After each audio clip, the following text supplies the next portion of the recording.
welcome to the show. Welcome to the show. And this is the transfer show in proper with Ash and Memphis. And as you can see, if you're new to this channel, please don't forget to please like, share, and subscribe as we dive into the show.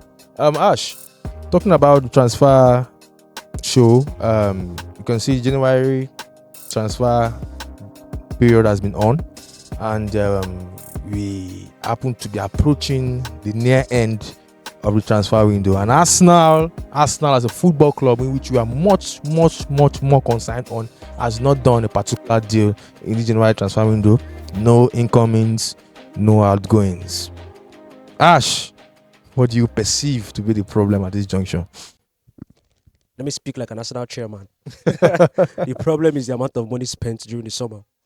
I see. Yeah, that's what the club will tell you. Yeah. That's exactly what the club will tell you. We don't move that way. The way we move during the summer, we don't move that way. You get me? And the January transfer market is always looking like the sellers' market. You know, they have the upper hand. Sellers. Yes, the sellers, they have the upper hand. They tell you a certain amount of money. They expect you to pay that amount of money. But for every seller, there's a buyer. Arsenal is not a buyer. Arsenal is not your regular buyer. You understand? We are not. We don't spend money like that. We're into shock when we spent 100 million on Declan Rice. I was shocked. I had a bet with someone that won't sign it, and I paid. So imagine Thomas Frank telling you that Ivan Toney will only leave for an unbelievable fee. Yeah. And if you're Edu sitting in your office and watching that interview, what are you saying to yourself? No way. We don't pay unbelievable fees in January. There's no money. Actually, now this now brings us to the conversation of the right profile for the club. You know, ever since Josh Conte took the upper hand in the running the football affairs of the club, there seems to be Arsenal, Edu, and Arteta in this bracket looking for the right profile. You always hear them say we are searching for the right profile. And considering the fact that Arsenal currently are having shaky performances, like I said earlier on the show, which profile or what part of the pitch do you feel that we needed this addition in this particular window? This January window. Yeah, to aid us move further. Number one, I think we needed to address 3 different positions. Yeah. You know, why I made it 3 is because of Timber's injury. Yeah. The left back position. Yeah. I'm not sure we'll see much of Timber this season. You get me? So I'm actually bracing myself for a proper Timber next season. Yeah. You understand? Yeah. And then the LCM. The LCM, the number 8 row. The number 8 row, and then it's a striker. A Yeah. striker. I might say Bukayo Saka's position, but no, I will go for a striker over Bukayo Saka's position. But being realistic, these 3 roles you mentioned is sacrosanct in the pursuit of our process or our success coming into the business end of the season. But it's not so realistic that we can get all 3 this January transfer window, which we happen to be entering into the last week of the transfer window. So now, looking at the attacking point of view of our club, we have several players linked in that position, of which we know for now getting those players into the club is not being realistic in the terms of Ivan Toney, Osimhen. I think Solanke was linked, but now that the news has died down. Zexi from a club in Italy. Yeah. Zexi from, I think, Bologna. Yeah, Bologna. Yeah. So today I also saw Evan Nelson from Porto. I also saw we are linked to Evan Nelson. So players are being linked. You understand? And the major players that has been on the lips of Arsenal fans throughout this winter window has been Ivan Toney and Victor Osimhen. You understand? So which in terms of performance, in terms of tactical positioning, positional discipline, being in a club like Arsenal that needs either a standing 9 in Osimhen or a player who can drop deep in Ivan Toney. So which profile do you think is more suitable? Okay, incoming. I'll answer this question in 2 ways. Yeah. January, Ivan Toney. Summer, Victor Osimhen. Please, can you let us know?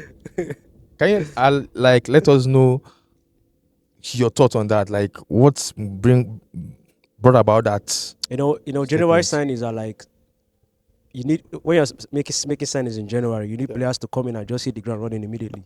Yeah, hit the ground running. Immediately, Buy and drive. No you time to understand? test. January signings, but Yeah. summer signings, they have time to go for the tour. Yeah. Work with the team, bond with the team. Before the season starts properly. Yeah. You get me? Yeah. So summer signings have more time Yeah. to blend in. We're blending the team. Yeah. January signings don't have that time to blend in. Yeah. I see. So if you're talking about this January, I'll go with Ivan Toney. He has already been in the league. I'll even go with Solanke over Victor Osimhen this January. They've already been in the league. It's likely that they will come in and hit things running the ground running immediately. Yeah. You understand? And is unlikely though. It's likely for Osimhen though, but it's still unlikely for Osimhen. Okay. He might need time to blend in and all that. Okay, talking about the style of play of both profiles that we are being linked to, in terms of Osimhen and Ivan Toney. We all know that Ivan Toney is someone who loves to drop deep. You understand? He loves to drop deep. Even in Brentford, we've seen him. His return, thanks to him, he gave Brentford an early goal.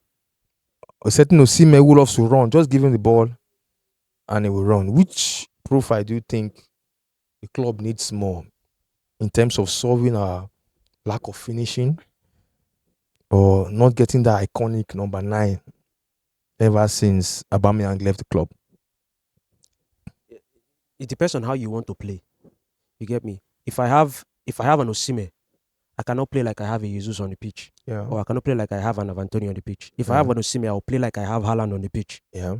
Yeah. I'll play like I have Benzema on the pitch. Yeah. You understand? Yes. They just want the ball in the box. That's what they want. They do the hold up play, send the ball to the wing, and there's something different from Osimhen, strikers like Osimhen, Haaland. There's something different.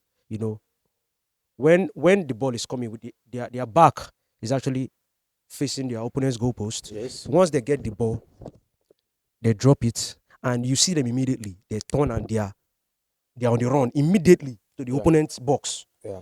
And once the ball is coming in, simple finish. Simple finish. Yeah. You get me? But the way we play right now, we have our striker who is always dropping deep, and even when he gets the ball and drops the pass, he's not on his way. Yeah.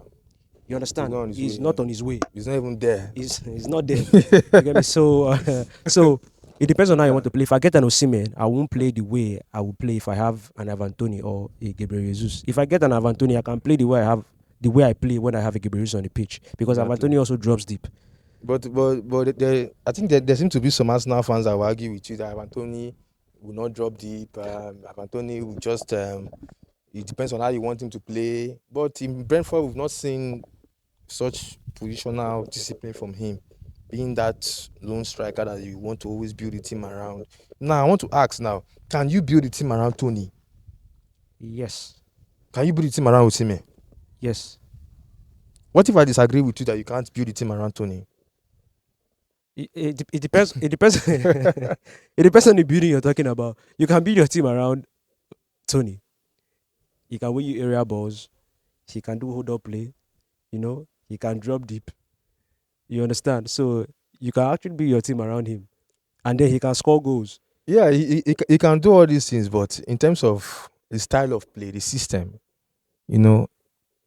at Arsenal, ever since Aubameyang left, or ever since Lacazette came to the club and started dropping deep, it's looking like it's not possible to build a team around any striker that drops too deep. The fact is, under Mikel Arteta, we've not had that 9.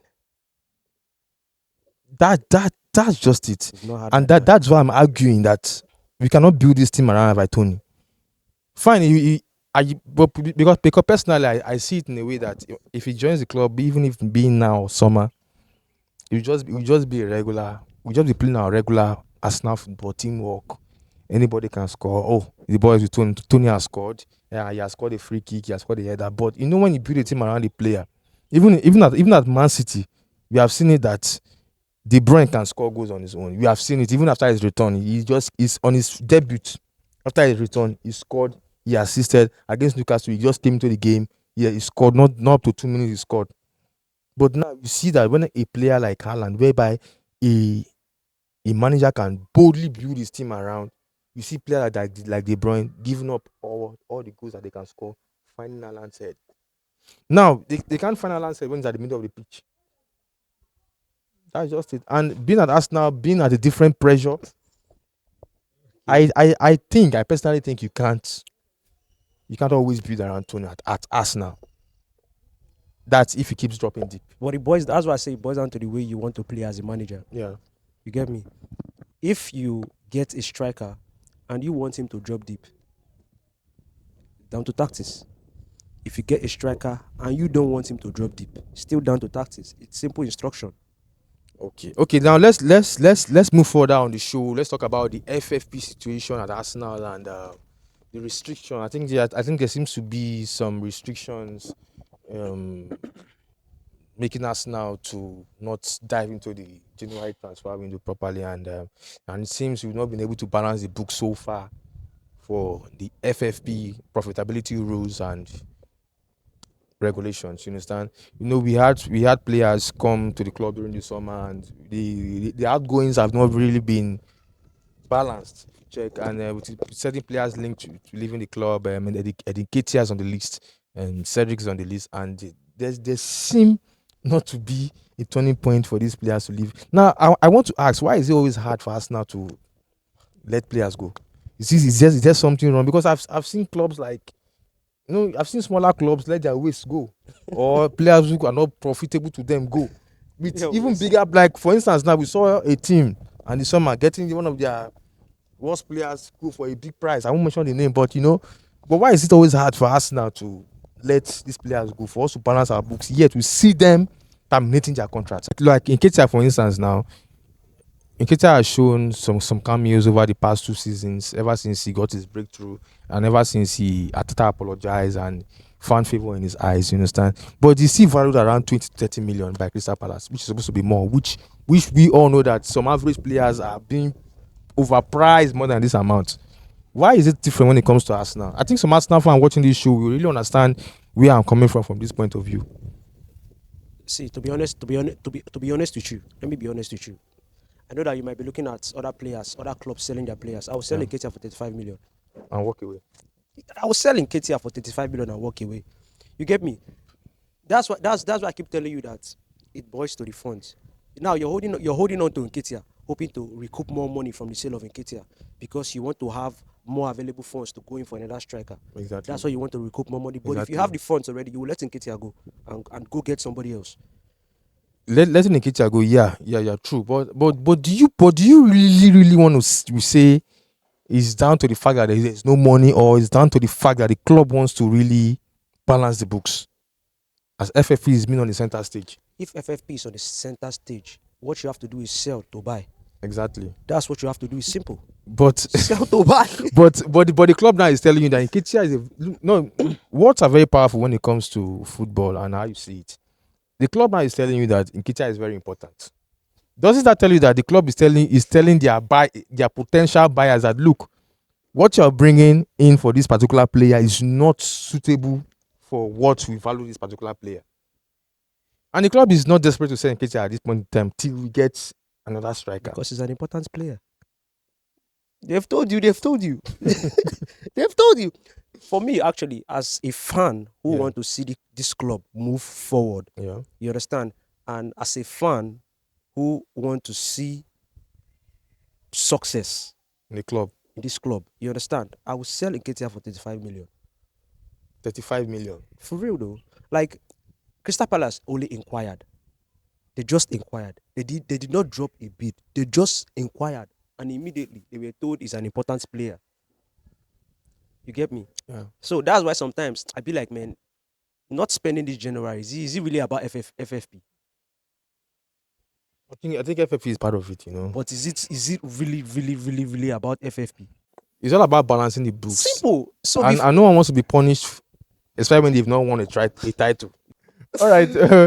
Moving over to the next bit of the show, we're talking about other positions. Talked about the striker's position, and if Osimhen is the man for the job, or if Tony is the man for the job as regards our system at Arsenal. So moving over to one position that is really, really alarming right now, and we must look into it, and that is the LCM position number 8. And there seemed to be a young lad, a chap who bought from Chelsea, who was supposed to replace the gone Granit Xhaka, and it seems to be that things has gone south at the moment, and the chap is no longer relied at that number 8 position to play.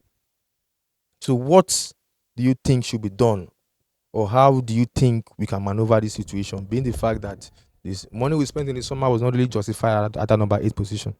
First of all, the Kai Havertz situation, it's a very tricky one though. Yeah. Reason I said it's a tricky one is that because when it comes to one side of his game, he gives you what you're looking for. Yeah. When it comes to the other side of his game, he sometimes he flashes. You get, but the defensive side of his game, he's there. He marks and all that. But the attacking side of his game is not there yet. And then when you look at players like Emil Smith-Rowe, you understand, for the fact that we feel that he can give more, but he's not available. Yes. And that's why the greatest asset a footballer can have is availability. Yeah, availability. Yes. Once you're available, that's 70%. The rest 40% or 30% can come on the field of play. Yeah. You get me? So the Kai Havertz situation is one that he's playing that position right now because he has availability. Availability. He gives you availability. Yes. You get me? It gives you availability. Moving back to the FFP. I have this opinion of mine that the issue with the club right now is not money. It's about this FFP situation. And if Smith-Rowe is being sold this winter, Nketiah is being sold this winter, and we all know that it's very hard to get players on the January transfer window. So how do you replace them? This is why I keep telling you that, look, I don't think it's all about the money. And by the way, fast forward back to last summer, the club came with a war chest, which we haven't seen before. In fact, when everybody heard that we are going for Rice, one sign, everybody clapped. If you call 300 million a war chest, what would you call? No. That I'm talking about standards. We have been known over the years for low standards. Okay, for a club now we are building the standards. For a club like Arsenal, is a war chest. For a club like even when Arsenal was Arsenal, we did not spend like the big guns. Okay, I get what you're saying now. You understand? We did not spend. So this, I feel, this whole situation whereby we need an 8, we also need a 9. I think it's just the wrong time for us, because the January is not a window like the summer, like you said. And is it to say let go of Nketiah, get someone? Now, who are you going to get at January? So it's not about money. You guys will say the club. Arsenal is not Chelsea that will spend 80 million on a player, and that same window they will see that player is not good. They replace that player. That's why we're Arsenal. So it's not about the funds. It's about, if these players go, how do you replace them? But in a summer where we started hearing about Ivan Toney. Rice was the main target. No, I'm talking about in the summer. We started hearing the whole thing about Ivan Toney in January. We started hearing about it in the summer. Even in the WhatsApp group, Jerry Emmanuel, about Ivan Toney in the summer and all that. You understand? So if, like I said, like Thomas Frank said, it's not that they won't sell. They will only sell for an unbelievable fee, and which we know what it is for them. Yeah. So what I'm trying to say is, if a striker is available already, you get me, and you have a striker already that is needed by another club, what do you do to get the one that you've been eyeing all this while? Wow. It's simple. See, Arsenal as a football club, there is this thing Edu and Arteta does. They do valuation and stuff. Yeah. They do all these things. But the thing is, I think during the summer, they felt the war chest that they brought in would be enough to carry the team for the season. And this is where we come into misplaced priorities in transfers.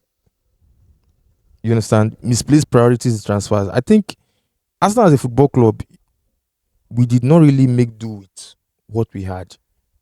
we're not Chelsea, we're not Man City, we're not Liverpool. That, like I said, I can give you, I can sign a player and say replace that same player on that same window. No, we came with a war chest, the biggest war chest we've ever known as Arsenal fans. But yet we were being offered players based on a Champions League team and a team with high pedigree like Arsenal, nice football, beautiful stadium, a good coach. Of course, agents will approach you and offer you players to sign. And we are linked with players that can move the club forward. But yet, we didn't sign these players. You understand me? And these players came with a cheap fee. Listen, you as a business owner, won't you be annoyed seeing that, okay, this is what I have, I'm offering the club this, and they're getting me whatever they want. Right now, January is here again, and fans are crying, sign. So I don't know. That's why I keep saying that. Look, FFP is there.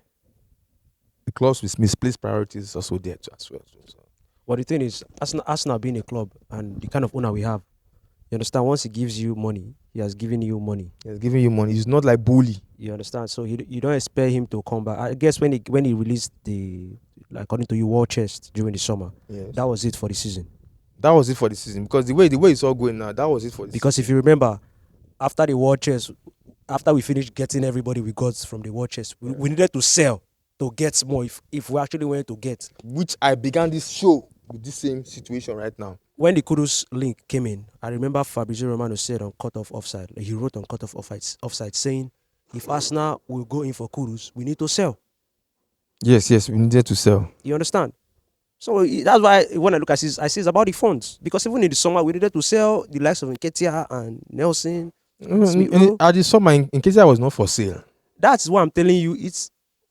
See, in this world of football, I always tell people, in this world of football, to improve, you have to let go. Gabriel, Man City let Jesus go for Haaland. You have to let go to get something better. Ferran Torres left, Doku is in. You get me? You have to be willing to let players leave to improve what you already have. If you keep holding on to players, it simply means you're okay with what you have. You're right. On that note, you're right. It simply means you're okay. And it was really shocking that we actually kept or set Nketiah up for sale or willing to listen to offers for Nketiah to leave the club and all that. So another position again that is putting fans off the hook is the left back position. You know, the main man brought for that position, Timber. I think injuries are also giving us a big blow in terms of the progression of this team, because at the start of the season, Arteta also said that if he had his squad right without injuries and all that he would have gotten so many things good and clear, and it's also affecting his predictability as a team based on his system and all that. So I think injuries also is another issue affecting the club and making the club to look as if we never planned for these rainy days and all that. And I honestly, looking at the January transfer window, I did not expect Arsenal to be active. Yeah. And it's because from the way the whole thing is going, we don't really have a player that we want to sign. Today, you hear that we are linked to Ajax, Heto. The other day it was Fedi, the other guy from Fenerbahce, Tony is just going up and down, and so we don't really have a special player that we are being linked to. Now, the other time I saw links with Smith Rowe going out on loan. Is it a sign of something good? They turned it down. Arsenal turned it down. We said no to West Ham. Okay, so the key areas Arsenal needed to fortify going to the business end of the season, which happens to be the striker's position, which is looking so impossible for now, and the left back position with Timber out injured. Can Zinchenko carry us through this business end of the season? Him being an injury prone as well too. So we'd like to know from you, from the comment section, on what you think and how you think Arsenal can be able to salvage this issue of not getting any business done in the transfer window. And if you think it's FFP, if you think it's FFP, also you let us know on how you think, on what your opinion is on the comment section. And thank you for being on this show with us, and please don't forget to like, share and subscribe. Peace out.